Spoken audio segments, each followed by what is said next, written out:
Bismillah. Welcome back, Zoo Crew. So today we're going to talk about detachment and ownership, right?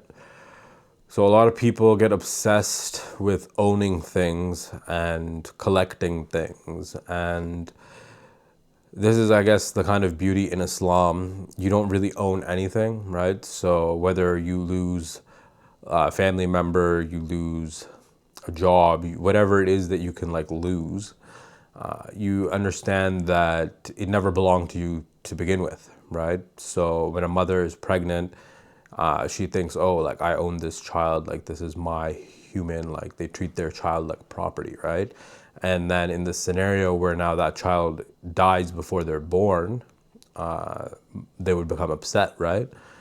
And if you look at it from the lens of Islam, you realize that nothing really belongs to you. Everything is given to you by God and then returns to God, right? So whether that's humans or really anything, right? And I think keeping this at the forefront of your mind helps you kind of really detach from everything in this world. And being able to detach is, I think, very necessary, just given with the way the world's going and like the amount of propaganda out there, right? And people get brainwashed so much into buying things and like chasing materialism. And like, it's not a judgment on anybody. Like, I fell prey to this trap as well. Like, I was very materialistic and my whole identity became my possessions. And having like left my parents' house and like gone through this whole journey for the last like 60 some days, actually, even prior to that, like when I got into this relationship with Mina and like got serious about the relationship, I realized that like I didn't really need all of this like material possessions, and like having all these belongings just kind of weighs you down and like it steals from your freedom, right? And I guess John is like a really good example of this. Like, he's very intentional with the things he owns, and like the last time we were hanging out, he had told me like, "Oh, you should go on like a vision quest," and I was like, "The fuck does that mean, dude?" And he's like, "Literally, just get like $3,000-4,000, take like one backpack with like a handful of belongings, go to some place you've never been, and then survive." You know? And I was like, "What the fuck, dude? Like, what are you talking about?" Like the more and more I kind of think about this, and the more I kind of like see what's going on in the world, the more I'm like, okay, he was on to something, you know? And even now with this like whole Japan trip coming up, and I'm realizing like, oh, like I need to pack, and like what should I take? What shouldn't I take? And then like, what if like I run out of space in my suitcase? Because like I travel very heavy. Like even if I'm going overnight somewhere, like I've got like 2-3 bags with me, you know? Even when I was going to work, like I would take like my backpack and my like briefcase with me, you know? And my lunch bag. So it's like, to like really, like if you want to be free, you got to let go of things, you know? And you really don't need that much in life to be happy. And the more things you have or the more things you own, the more like mental bandwidth that takes up, right? Because even now, like I have so much of this like old tech. Like I have a bunch of iMacs, laptops, video game consoles, and like all of this stuff that's literally just collecting dust. And it's like, oh, and like I always tell myself like, okay, I should go to like the pawn shop and like sell it, or like list it on Marketplace or like Kijiji. And it's like I don't want to go through the hassle of like making so many different listings and selling this shit on like Kijiji or Facebook Marketplace, that I'd rather just like take a loss on some of it and like sell it at a pawn shop, even though I wouldn't get as much money, just to be like, just to get rid of it, you know, and like have that mental tab in my brain closed. Because people don't realize this, like the more things you own, the more energy leaks out from you, and it becomes harder to stay focused on things. And people don't realize like how much mental bandwidth they're actually spending on like thinking about things, you know, because it's like subconsciously it's in the back of your mind, so you're not like actively aware like, oh yeah, like my mental bandwidth is getting spent on this, or it's like, oh, I got to get this thing repaired. And that's why I think it's important to like cultivate discipline and not leave things till the last minute. And I guess it's hypocritical of me to even say this, just because I'm the type of person who will literally leave things till the last minute, to the point where like sometimes when I would be like flying to Pakistan, like I would literally pack my suitcase like 20 minutes before going to the airport, you know? I mean, okay, to be fair though, in those days, like I knew exactly what I was wearing all the time, and like I would just dump a bunch of shit in the suitcase and go, you know? But the point is, like, you gotta, I guess I forgot what the point was that I was trying to make. It's been a long day, and really it's been a long few months. You know, there's been a lot of changes going on, a lot of growth, and just trying to get back in the swing of things, trying to cultivate a routine, trying to build good habits, trying to build discipline, because comfort really is the killer of discipline. Actually, I guess you could say being impatient is what kills discipline, because you really have to be patient if you want to cultivate discipline.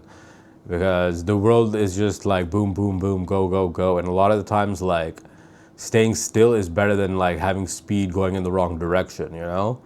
And there's like a Japanese proverb about this. It's better when you realize you're on the wrong train, get off at the first station, because the longer you wait, the more expensive the return trip will be, right? And that applies to so many things in life, whether that's your career, your relationships, everything really, you know?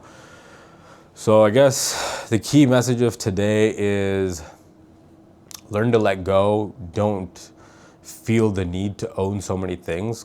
Like, especially like even clothes. Like, people have like closets full of clothes, and it's like, how often do you even wear any of these things, right? And like, I'm a great example of that. Like, I have so much of this designer clothing that like I never wear. And like, I have so many like outfits and shit, like streetwear, hype beast type stuff that again, like, I don't ever wear. Same thing with like shoes, like, you know. And I think that's the case for most people. Like, you'll have like a few hand picked pieces. Like, you'll have one pair of shoes that's your favorite pair of shoes, or like maybe you got two pairs of shoes, you know. And you've got like a couple of t-shirts that are like your favorite t-shirts, a couple of sweaters that are your favorite sweaters, etc., you know. And I think we've just been like so brainwashed into like consumerism that people are just, yeah, like, I need to buy this. Or it's like a new iPhone comes out and everyone's like, oh, I need to get the new iPhone. And it's like, bro, literally these phones have barely like upgraded since like maybe iPhone 10, you know, like every now and then there'll be like one big upgrade, but it's really not that big of an upgrade. And in most cases, like, even like myself, like, I was like, yeah, I need the Pro Max model. And it's like, I really didn't, you know, like, even though I'm like, yeah, I'm a content creator and like, I'm going to use it for content, like, the capability of the camera in the phone, like, I haven't even like pushed it near its max capability. And I would say that's the same case for most people, right? People just like, they buy things to like fill this void inside because they're like, yeah, I want to feel like XYZ thing. And I guess it ties into like why I still do content creation, because it's something I enjoy doing, and I think like I'm good at it now, or like I'm trying to get good at it, right? That's subjective. Like, I'm sure people watch my content and they're like, oh, the fuck, this is like hot garbage, you know? But yeah, I think really if you want to live a happy life, you gotta go internal first. You gotta ask yourself like the big life questions and figure out what it is that you actually enjoy doing. Like, what would you spend your days doing if you didn't have to worry about money, right? And people are like, yeah, I would sit on a beach, or I would like travel, or I would do XYZ thing. And it's like, yo, really, you like, because I know I have a lot of friends from like Ashbury who would never have to work a day in their life, and like they're set. And I've asked them before, and like people just automatically assume like, yeah, like, I just want to hang out and like do drugs or whatever. And most of these people will tell you the same thing. Like, that gets boring real quick, you know? Like, there's only so much time you could spend like hanging out on a beach being lazy before you start to go crazy, or like feel like some type of way, because people, like, we're designed to like go and build shit, you know? So yeah, like, and like it ties into this whole quote of like, I'm gonna butcher this or like paraphrase it, but essentially it's like the master of life, or the person who's mastered life, or the art of living, is the one who sees no distinction between work and play. When people see him playing, he's actually working, and people see him working, he's actually playing, right? So for me, I guess, like, it's funny because I hated being on camera and I'm such an introverted person. And like, I've just cultivated this skill of, or let me just come and like talk on camera without any script, you know?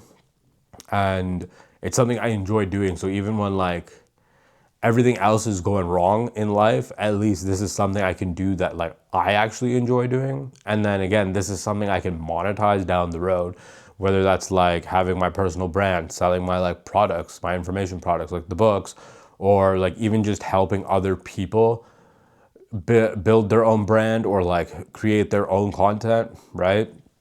And yeah, I mean, there's a lot of different segues that we could have taken from this one theme, but I'm tired, and this is already like 10 minutes in, and like this was what, like the second time I filmed this, because the SD card got full, and I don't want to cut off again before I get to the end of this video. So I'm gonna end it here, and then hopefully I'm gonna back up all the files from this SD card and clear it.